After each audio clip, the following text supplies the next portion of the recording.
In the next series of videos, I'm going to talk through how to calculate mechanism loads using two different methods.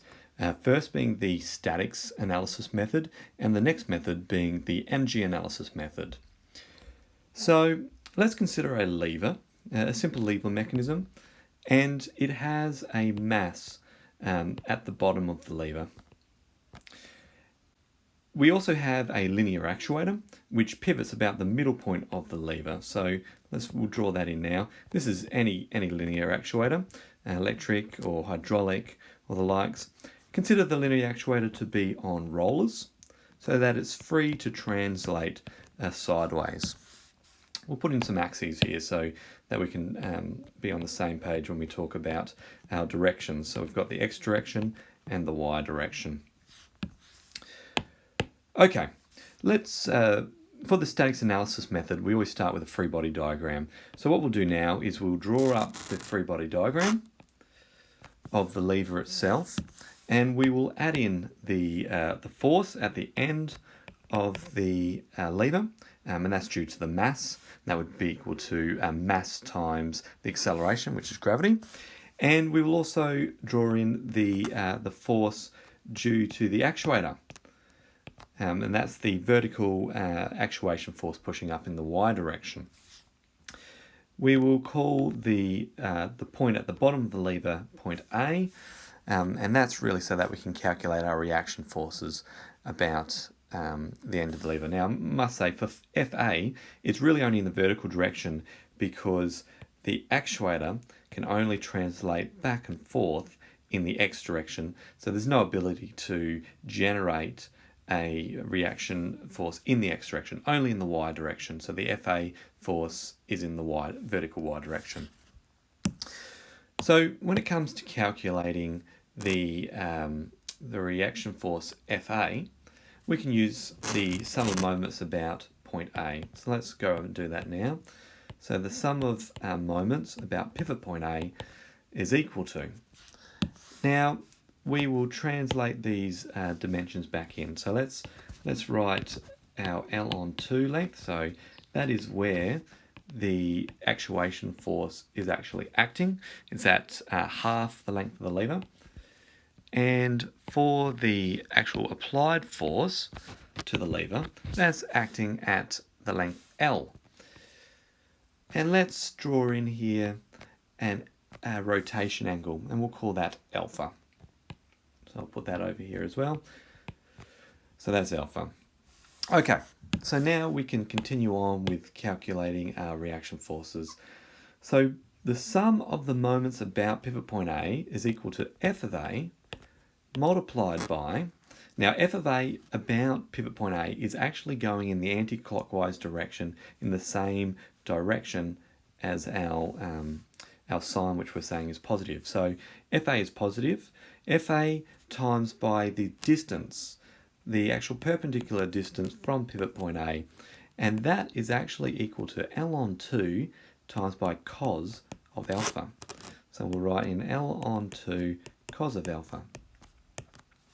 Now, our force F is causing a moment to occur about pivot point A in the clockwise direction, and that would be going in this direction like so, and that would actually be negative. So it is negative F times by our distance. So if we look down at our distance here, our distance is going to be L times by the cos of alpha, and that's because we've got a right angle down here, and we can use our trigonometry to work out what that actual length is. So we've got L cos alpha, and this happens to all be equal to 0. So the moment is equal to 0 because this is a pin joint down here, and it actually can't sustain a moment. So what we can do now is rearrange that equation. So FA is equal to, we'll bring the F onto the other side, L cos alpha, and we will divide out by L on 2 cos alpha. And of course, we have got some cancellations happening here. So L cos alpha goes, and we're just left with f on a half, which is equal to 2 times F. So FA equals 2 times F. So now we have our solution for the actuator force in terms of the applied force. So that was the first method of determining how we can work out what the actuator force is, and that's the statics analysis method. All right, the alternate method that we can use is the energy method. So let's go through the energy method now. So the energy method basically equates the energy into the actuator is equal to the energy to lift the load. So the actual equation for energy is the integral of F ds. So what we're going to do now is have a look at equating the energy into the actuator and equating the energy to lift it to a certain height. So what we can say is the energy applied to the actuator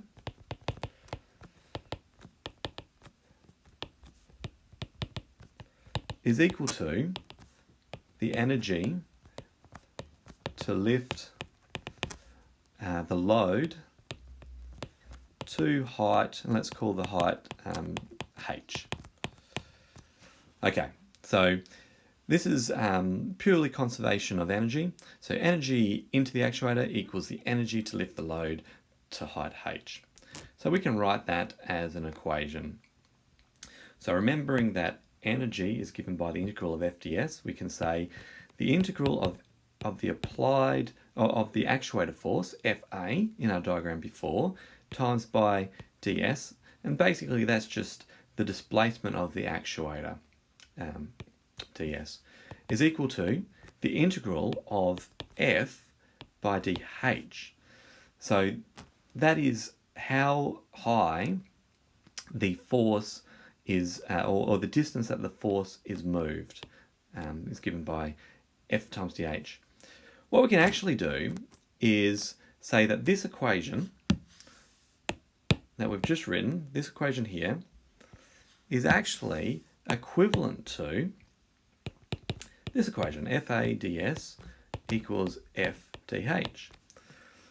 And the reason for that is this is now a differential equation, and to get back to equation 1, all we have to do is integrate both sides.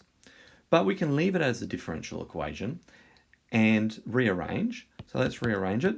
So we can say Fa is equal to F times by dH on ds. And all we've done here is rearrange that equation above into a differential equation form. And this is our new general equation for determining the actuator force. Okay, so let's go through an example to actually understand how this works. So we'll draw up our free body diagram again of that simple lever. And what we had was, we had an F acting vertically down, an FA acting up, that's our actuator force, called it pivot point A. And I'll now start to put the geometry in. So we had the angle alpha that our lever rotates through. We had this length where the actuator force is applied was at half the lever length, and the force was actually applied at the length L. But what we actually need is an equation for H in terms of S. So what is H? So the value of H is actually the distance that the force moves through. So it's this one here in this particular direction, in the vertical direction. And the value of S is this distance to the midpoint of the lever. So we can actually work out an equation for both H and S. So H is simply L times by cos of alpha. Oh, no, that's incorrect. Let's rub that out. It's not cos of alpha, because cos of alpha would be the one down in this direction here. Let's write that again. So this is L cos alpha, but H is actually given by L sine of alpha. And likewise, S is given by L on 2 sine of alpha. So that S, if we draw out that triangle, we've got S, L on 2 and a right angle, alpha. And so that's how we got the equation for S. Okay, well now we have an equation for H and an equation for S.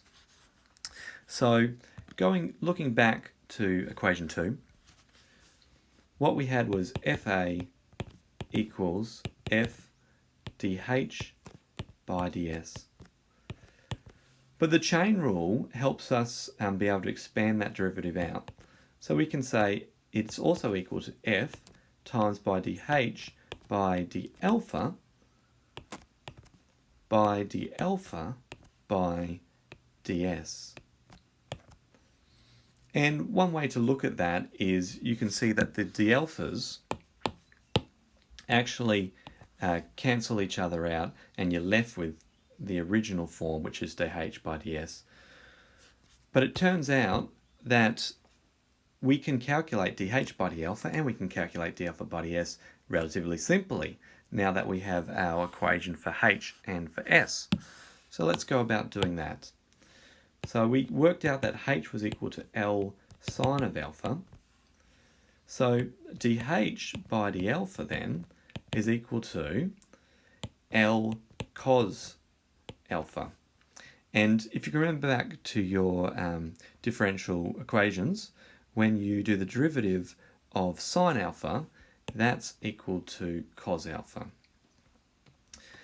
And so likewise, we have an equation for S, and that is equal to L on 2 sine alpha. So we can say ds by d alpha is equal to L on 2, and the derivative of sine alpha again is cos alpha. Okay, so we're almost there. The only problem is we have an equation for dH alpha, and that is right here. But we require an equation for d alpha by ds, and unfortunately we've got an equation only for ds by d alpha. Well, the way to work out d alpha by ds is simply to take the reciprocal.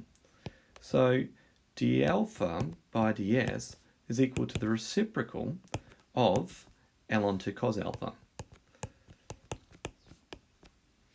And there we have our equation for d alpha by ds. So we can plug these all back in to the original equation. So let's do that now. So f of a is equal to f by dH by d alpha by d alpha by ds, which equals f times by, well, let's go down to a new line here. So that's equal to f by L cos alpha times by 1 on L on 2 cos alpha. And of course, we get some terms which cancel out. So the L cos alphas cancel out. And it becomes f divided by a half, which is simply equal to 2f.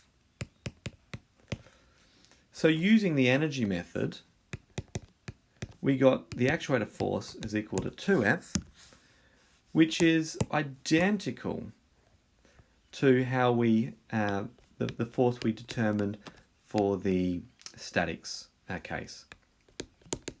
So two different methods, but it turns out both produce the same result. Now, you may be wondering, why would we do this? Well, it turns out that the statics analysis method is really good at determining simple mechanism forces. But as the mechanism become more and more complex, the energy method is by far a more elegant way to determine the mechanism forces. So over the course of the next few videos, I'll show you some more complicated examples and show you how the energy method is really quite valuable. Thank you.